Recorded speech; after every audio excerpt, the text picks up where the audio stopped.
All right, let's talk about health at every size, because I think this one's pretty important if you're in recovery from anorexia. You've got enough shit going on. The last thing you need is someone judging you, or some doctor or anyone else who doesn't get body diversity sort of giving you those sorts of ideas when you're in recovery. So what is health at every size? It's pretty simple. It's saying that a person can be healthy in any size body. And I think that there's a lot of, oh my God, there's just so many arguments about health at every size that people are saying, oh, it's saying that everybody needs to be overweight and that being overweight is good for you. Or, oh, it's saying that there's no such thing as being unhealthy if you're in a larger body. It's not saying any of those things, actually. It's just saying that a person's state of health should not be based on appearance, which just kind of should make sense. But it's just saying that actually, please, can we, rather than judge somebody as healthy or unhealthy, depending on their appearance, can we not actually assess their health with whatever assessment tools you need to determine if that person is actually healthy or unhealthy? And I think that the biggest part of that is by taking somebody who's in a larger body, and rather than just looking at them and saying, larger body, therefore must be unhealthy, we say, oh, that person's in a larger body. Great. Because that's really all it should be. You can't determine a person's health by looking at them. So, the world isn't working like that at the moment, which is why we have to have a whole movement to try and help people understand this. And it works the other way as well. So, people in smaller bodies are often assumed to be healthy when they're not. Let's take me as a prime example of that. When I was underweight with anorexia, there weren't many doctors that would say to me, you're underweight, you need to gain weight.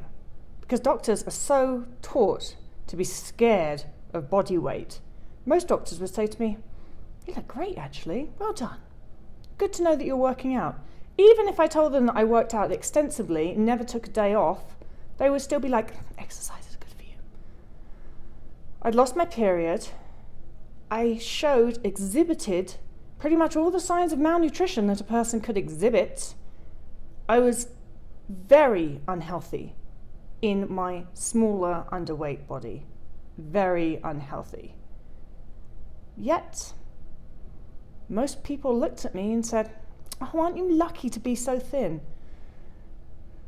That's a great example about how being in a small body can actually be very unhealthy. And I also know lots of people who are in larger bodies and are very healthy, yet they go to the doctor's office and they're told, you need to lose weight to be healthy. Nothing wrong with them. You can't make this shit up, can you? Humans are so stupid sometimes. We get all taken off with these ideas and we jump on board them and we get brainwashed, and then we don't make any sense and we can't think logically. So we get brainwashed that thin is good and fat is bad, and then we can't make a logical circumstance-based decision on, the thin me displaying all the signs of malnutrition, doctors give me a clap on the back. A fat person who's perfectly healthy being told, you need to lose weight. That's not healthy. Anyway, so that's health at every size. Why is that relevant to you? If you're in recovery, you need to be working. Oh, hello, Dave. This is Dave. Dave also believes in health at every size, don't you, sweetheart? Dave doesn't judge people on the size of their body. It's because I've trained her. That's my cat, so she's trained in health at every size. Anyway, so this is important to you because the last thing you need is seeing a doctor or a therapist or a dietitian or anyone actually in a professional field that does not get a health at every size approach. Because health at every size basically celebrates body diversity, and it says people come in all shapes and sizes, and that's wonderful. Great, because we do. And so it's really difficult to recover from anorexia, and you start to put on weight, and you get some doctor or dietitian or someone else who's in a position of authority, so you respect what they say, and they're like, oh, watch out, You don't want to go too far. You don't want to put on too much weight. BMI 19, don't go further than that. If somebody knows about the Health at Every Size movement, then we can hope and assume that they understand body diversity and what it is. And even as I say that, it just sounds so stupid to actually have to say doctors should understand body diversity. But that's the sad truth. That's the state of affairs that we're dealing with. Health at Every Size really is just saying that your body is genetically programmed to be at a certain weight, and at its optimal genetically programmed weight range, because it's never a set weight, we've always just got a range, your body will be optimally at its best there. And that some people are programmed to be at larger bodies than other people, and that's perfectly healthy and that's just fine.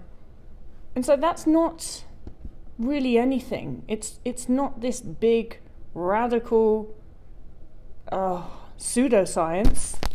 Dave, don't chew my microphone. It's not really anything.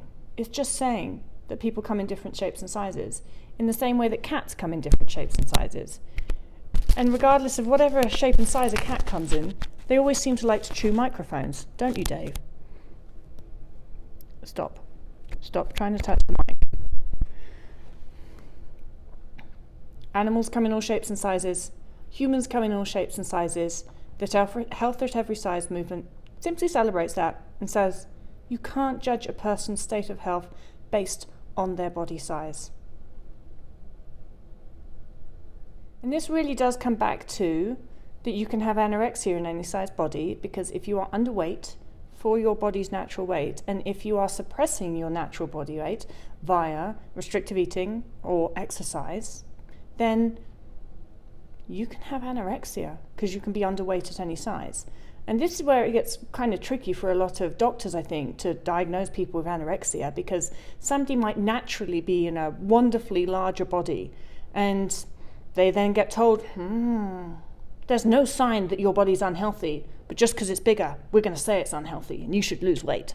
So they get told to go on a diet or exercise more. And then that triggers anorexia because their body goes into energy deficit. But because they were in a naturally larger body to begin with, they might not get emaciated underweight. And then, because they might be in a healthy BMI, people don't say to them, you're underweight, maybe you have an eating disorder.